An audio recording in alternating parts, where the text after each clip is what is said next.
Habari tena na kusalimu siku ya leo rafiki yangu. Mungu ni mwema na ninaushuhudia wema wake mkuu katika nchi ya walio hai, na ninajua pia Mungu ni mwema kwako. Haijalishi changamoto unazozipitia, kuwa na uhai tu inamaanisha Mungu anatupenda.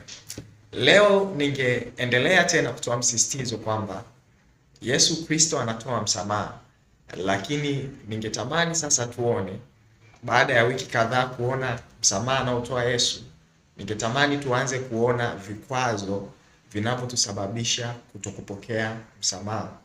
Vikwazo vinavyosababisha kutokupokea msamaha. Kukaribishwa katika nyumba ya ugenini na kupewa chakula haimaanishi ndo kula chakula. Kwamba umepewa chakula haimaanishi kwamba ndio utakula. Una nafasi yako ya kufanya, ya kuchukua kile chakula na kukiingiza mdomoni. Hivyo Yesu kutoa kwake msamaha hakumaanishi kwamba hatuna nafasi ya kucheza, hatuna nafasi ya kufanya.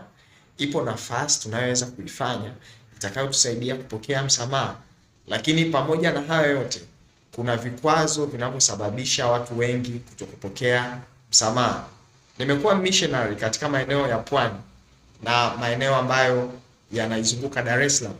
Nimeshuhudia watu wengi sana wakikumbana na hivi vikwazo ambavyo nitaenda kuvielezea siku ya leo. Kikwazo cha kwanza ni mapokeo.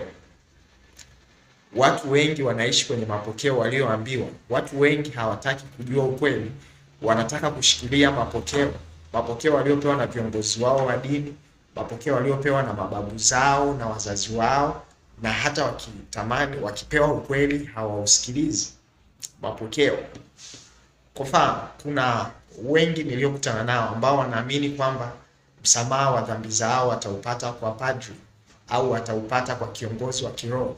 Wewe kiongozi wa kiroho yoyote yule, naye anahitaji pia msaada kwa sababu anakosea. Yesu Kristo ndiye aliyepewa authority, ndio aliyepewa mamlaka ya kusamehe dhambi zote za ulimwengu, na wala si kiongozi wa kiroho.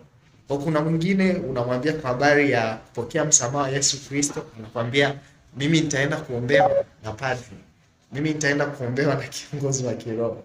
Well, unafeli. Na ndio sababu hauenjoy ya msamaha wa dhambi ambao Mungu ameutoa kupitia Yesu Kristo. Na wengine wananiambia habari za Mtume Muhammad. Mtume Muhammad mwenyewe pia alihitaji msamaha. Na yeye pia ni binadamu. Yesu Kristo ndio jina lililopewa mamlaka ya kutusaidia kupokea msamaha. Tusikubali kuishi kwenye mapokeo tuliopewa. Tukubali kufuata ukweli. Biblia inasema hakuna jina jingine chini ya mbingu walilopewa wanadamu liwapasalo kuokolewa kwao, bali ni jina la Yesu Kristo. Yesu Kristo ni Mungu anayesamehe. Ukikubali msamaha wake, unapokea uzima, unapokea msamaha na unaenjoy maisha ya wokovu, na hata mbinguni unaingia.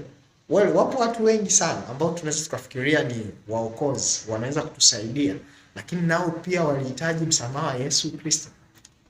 Padri unaenda kukiri kwake anahitaji pia msamaha wa Yesu Kristo. Haleluya. Kwa hivyo ni kikwazo ambacho nimekiona mpendwa, kinachosumbua watu wengi kushindwa kuingia kwenye msamaha ambao Yesu Kristo anatoa.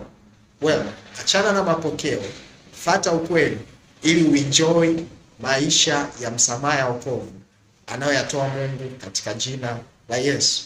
Barikiwe sana na siku njema kwako.